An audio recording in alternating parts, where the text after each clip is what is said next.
नमस्कार। फौजी lecturer YouTube channel पर आपका स्वागत है। आज हम 2014 की एक घटना आपके साथ शेयर कर रहे हैं। 6 साल की लंबी कानूनी लड़ाई लड़ने के बाद फरवरी या मार्च में रिजल्ट आ गया था, लेकिन जो ज्वाइनिंग हुई थी वो दिसंबर 2013 में हुई थी, 14 दिसंबर को। इतना समय क्यों लगा उसके लिए अलग से एक वीडियो में वर्णन करेंगे। 14 दिसंबर 2013 को जो ज्वाइनिंग हुई थी डीओ ऑफिस में हुई थी। 10-12 सब्जेक्ट के अलग अलग पीजीटी थे, सभी के एक साथ ज्वाइनिंग हुई थी। उसके बाद लगभग 1.5 महीने तक सभी पीजीटी डी ऑफिस में ही रहे, स्कूलों में नहीं गए थे। 1.5 महीने तक वो डी ऑफिस में क्यों रहे उसके लिए अलग से एक वीडियो बनेगी। 28 या 29 जनवरी को सभी पीजीटी को स्कूल अलॉट कर दिए थे और स्कूलों में ज्वाइनिंग हो गई थी। मेरे को जो स्कूल अलॉट हुआ था वो था गवर्नमेंट हाई स्कूल अमरेडी। जींद से निकलते ही कैथल रोड पर पहला ही गांव है, पटियाला चौक से आगे चलते ही, जिसमें हमने स्कूल में ज्वाइन किया। उसमें स्कूल में हेडमास्टर की पोस्ट खाली थी, एक मिडिल हेड थी, उनके पास डीडी पावर थी। फरवरी के लास्ट में या मार्च के शुरुआत में प्रमोशन लिस्ट आई थी। प्रमोशन लिस्ट में जो हेडमास्टर बने थे या हेडमिस्ट्रेस बनी थी उनको स्टेशन अलॉट हुए थे और अमरेडी में एक हेडमिस्ट्रेस आई थी। हेडमिस्ट्रेस की ज्वाइनिंग के बाद वहाँ सिस्टम में कुछ बदलाव करने लगे।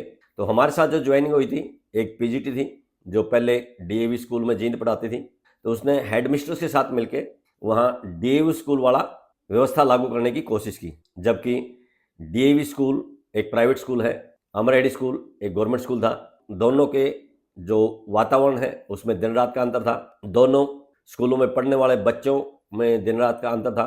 दोनों स्कूलों में पढ़ने वाले बच्चों के जो पेरेंट्स हैं उनकी एजुकेशन में दिन रात का अंतर था और आर्थिक स्थिति भी दोनों की बिल्कुल अलग अलग थी। लेकिन फिर भी उस मैडम ने हेडमिस्ट्रेस के साथ मिलकर कोशिश की कि अमरेडी स्कूल को डीएवी जैसा बनाया जाए, जबकि ये संभव नहीं था। शुरुआत में बच्चों को टॉयलेट जाने के लिए और पानी पीने जाने के लिए पासेज इशू किए गए। एक क्लास को 2-2 पास दिए गए थे। उससे क्या रहा, अव्यवस्था सी चलती रही, क्योंकि एक क्लास से 2 बच्चे जाएंगे, वो जो 2 बच्चे आएंगे उसके बाद पास लेके दूसरा बच्चा जाएगा। इस तरह से सारा दिन बच्चों की आयाजाही चलती रहती थी और क्लास में डिस्टर्बेंस रहता था। कुछ बच्चों ने पास भी गुम कर दिए थे। तो कुछ दिनों बाद ही वो सिस्टम बंद हो गया, एक नया सिस्टम ले आ गया और एक नए सिस्टम के तहत ये व्यवस्था की गई कि दूसरी घंटी में सभी लड़के टॉयलेट के लिए जाएंगे, पानी पीने के लिए जाएंगे और तीसरी घंटी में सभी लड़कियां टॉयलेट के लिए जाएंगी और पानी पीने के लिए जाएंगी। हर एक स्कूल अपने अपने तरीके से व्यवस्था करता है, उसमें किसी को एतराज भी नहीं होना चाहिए, मुझे भी कोई एतराज नहीं था।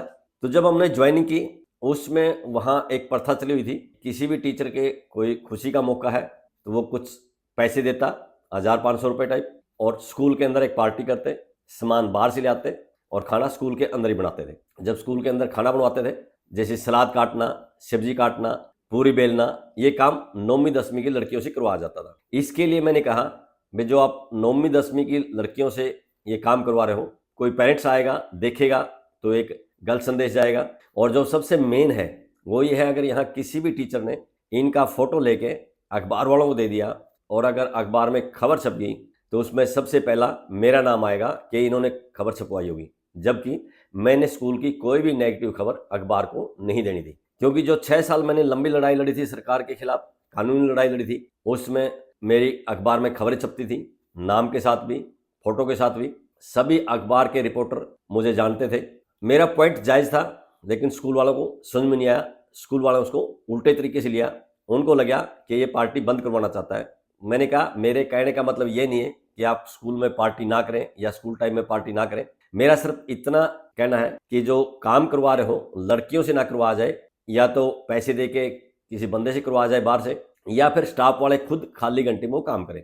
मैंने कहा सब्जी काटना, सलाद काटना, पूरी बेलना, पूरी तलना, ये काम मैं भी कर सकता हूँ, लेकिन ये सिर्फ खाली घंटी में करूँगा या फिर आधी छुट्टी में कर सकता हूँ। अपनी घंटी छोड़ के मैं ये काम नहीं करूँगा। आटा गूंथना मुझे आता नहीं, सब्जी बनानी मुझे आती नहीं। तो एक दिन इसी तरह से पार्टी की तैयारी चल रही थी। 2 लड़कियां वहाँ पे सलाद काटने का काम करी थी।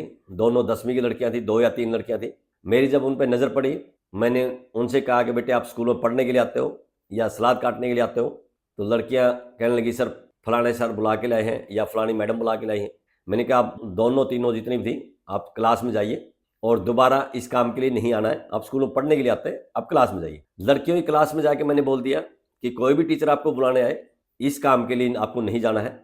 अगर कोई पूछे किसने मना किया है तो आप मेरा नाम बोलना, मैंने मना किया है। उन लड़कियों को क्लास में छोड़ के समझा के मैं घंटी लेने चला गया। घंटी खत्म होने के बाद जब दोबारा आया, फिर 2-3 लड़कियां और बैठी थी, वो 9th क्लास की थी। उनसे फिर मैंने यही सवाल किया, उन लड़कियों ने वही जवाब दिया। उन लड़कियों को लेकर मैं 9th क्लास में गया और 9th क्लास की लड़कियों को भी कहा कि आप स्कूल में पढ़ने के लिए आते हैं, सलाद काटने सब्जी काटने के लिए नहीं है। अगर किसी ने पार्टी करनी है वो अपने दम पे करे, बच्चों के दम पे ना करे। मैंने कहा अगर आपको कोई भी टीचर बुलाने आता है आप उसको मना कर देना और नाम मेरा बोलना कि सुरेश सर ने मना किया है। इससे स्कूल वालों को लगा कि पार्टी बंद करवाना चाहता है। मैंने कहा मैं पार्टी बंद नहीं करवाना चाह रहा, मैं सिर्फ अपना बचाव कर रहा हूँ, क्योंकि इन लड़कियों को अगर पूरी बेलते हुए, सब्जी काटते हुए, सलाद काटते हुए किसी टीचर ने फोटो लेके अगर अखबार में दे दी, आपको पता है हर स्कूल में 1-2 एंटी भी होते हैं, सामने भले ना हो नीचे नीचे होते हैं, तो हो सकता है कोई मेरा भी एंटी हो और मेरा नाम बदनाम करने के लिए कोई फोटो लेके अखबार में दे दें, कि उसको पता है जब अखबार में खबर छपेगी नाम तो मेरा ही आएगा। गलती से किसी ने फोटो दे दी या जानबूझ के किसी ने फोटो दे दी, या अखबार वाला आते जाते समय कहीं आगे जा रहा है, यहाँ से निकलते हुए कोई आ गया और किसी भी तरह से फोटो अगर अखबार में छप गई, उसमें सीधा नाम मेरा आएगा, उसके लिए मैंने मना किया था। तो उसके बाद ये निर्णय लिया गया स्टाफ वालों की तरफ से कि ठीक है, पार्टी जब भी होगी बाहर से रेडीमेड खाना ले आएंगे। तो नए जो पीजीटी की ज्वाइनिंग हुई थी वहाँ से स्टार्ट किया गया कि एक पीजीटी ज्वाइनिंग की पार्टी देगा। तो जो जिस दिन ज्वाइनिंग की पार्टी देता था वो सुबह स्कूल नहीं आता था, सीधा आधी छुट्टी में ही आता था, रेडीमेड जो खाना था वो लेके आता था। मुझे उससे भी कोई एतराज़ नहीं था, पहले जो पार्टी करे थे उससे भी कोई एतराज़ नहीं था, सिर्फ ये एतराज़ था भी लड़कियों से ना ये काम करवा जाए, स्टाफ वाले खुद कर ले, मैं खुद मदद करने की तैयार हूँ। जब बाहर से रेडीमेड खाना लाते थे वो महंगा पड़ता था, वहाँ खाना बनाना सस्ता पड़ता था, बाहर से जब लाते थे वो महंगा पड़ता था। तो 2-3 पार्टियां इसी तरह से की गई।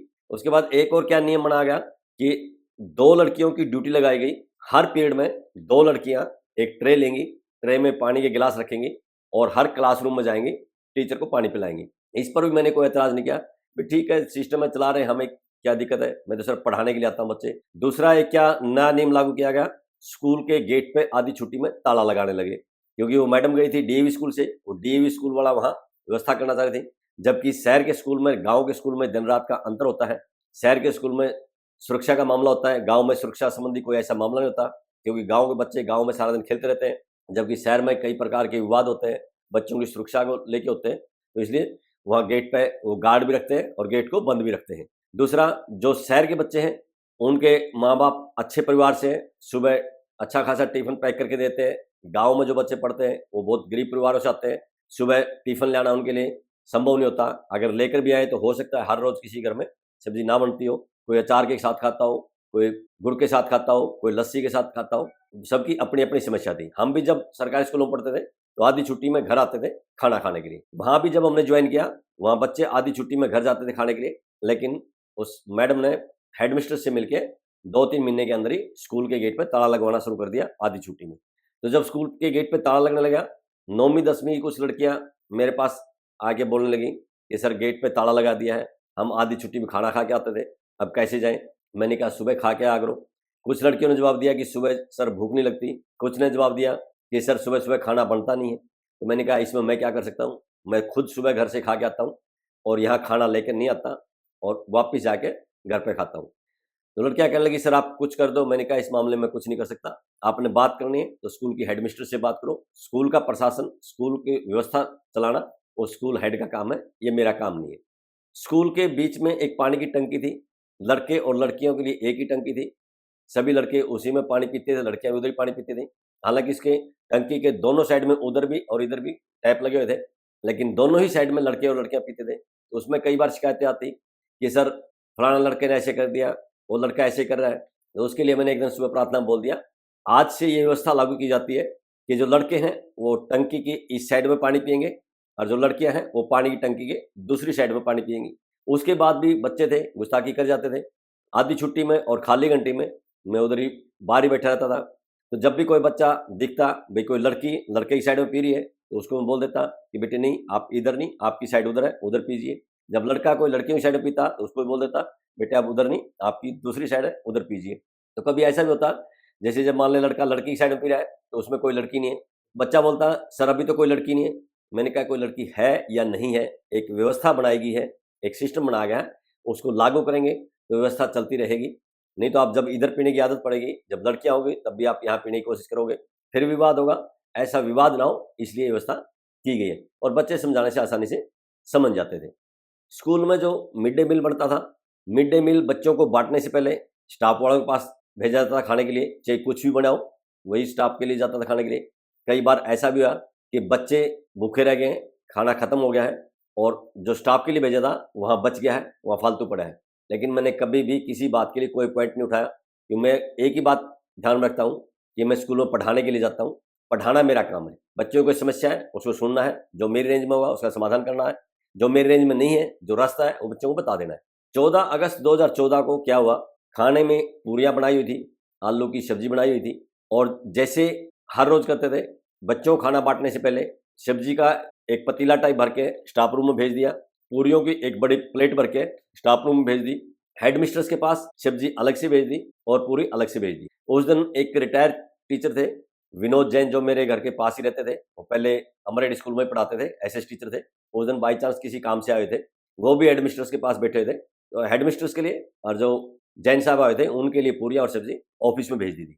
जैसे ही बच्चों को पूरियां बांटनी शुरू की, बच्चों की स्ट्रेंथ वहाँ काफ़ी थी, 450-500 के आसपास बच्चे थे छठी से 10वीं तक के, जिसमें छठी से 8वीं तक के जो बच्चे थे वो 300 के आसपास थे। तो जब पूरियां बांटने लगे तो पूरियां खत्म हो गई, कढ़ाई थी वो छोटी थी, उसमें एक बार में 4 या 5 पूरी बनती थी।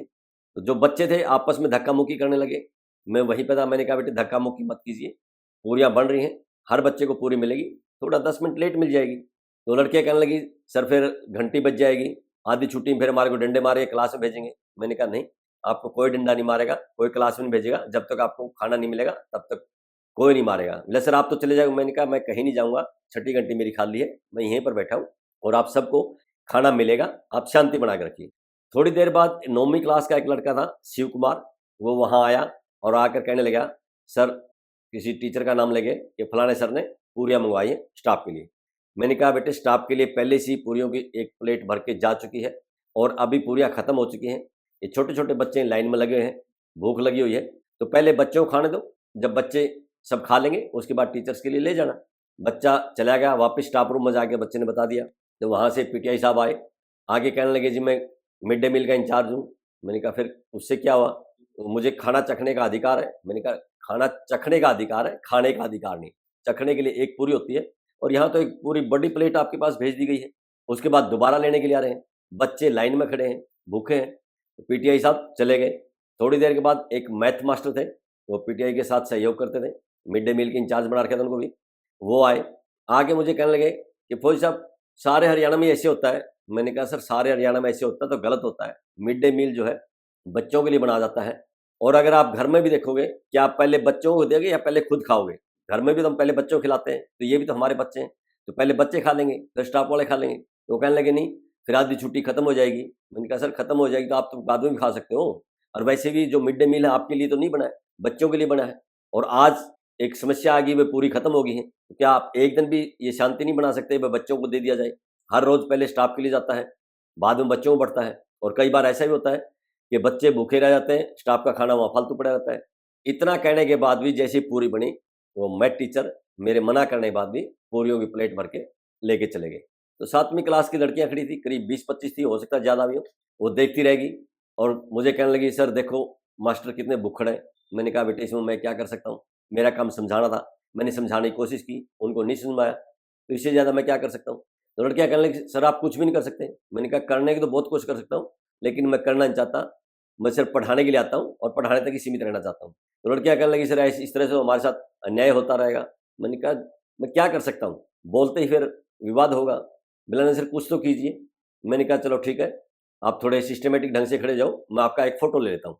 मैंने जैसे ही उनका फ़ोटो लिया, फ़ोटो लेते ही सबको पता चल गया मैं फ़ोटो ले लिया है।